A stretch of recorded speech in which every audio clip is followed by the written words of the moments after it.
La pollution de l'air préoccupe les Européens. Pour alerter et pour dénoncer l'inaction des autorités publiques, 9 citoyens belges ont décidé lundi de poursuivre devant la justice les gouvernements régionaux du pays pour atteinte à leurs droits fondamentaux. À 60 ans, Eric van de Zande pensait ne plus du tout souffrir d'asthme.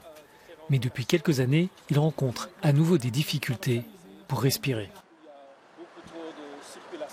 Il y a 5 ans, mon asthme est revenu et je me suis rendu compte qu'il y avait un lien direct avec la pollution d'air.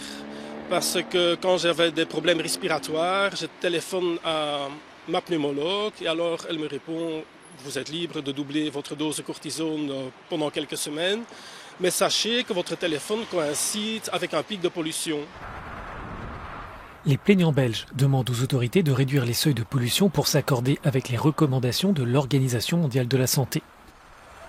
La Commission européenne a justement proposé mercredi de nouvelles règles plus strictes en matière de qualité de l'air. L'objectif est de rapprocher d'ici 2030 l'Union aux standards fixés par l'OMS pour parvenir en 2050 à une pollution zéro de l'atmosphère. Cette nuisance entraîne chaque année la mort prématurée de 300 000 personnes en Europe.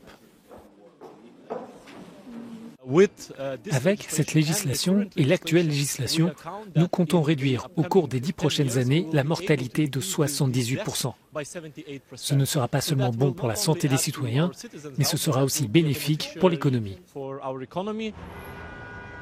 La Commission européenne propose justement la mise en place d'actions collectives en justice si la santé des citoyens est affectée par la violation des règles de l'Union sur la qualité de l'air. Les procédures lancées en Belgique et en Allemagne il y a quelques semaines pourraient donc se répéter à l'avenir.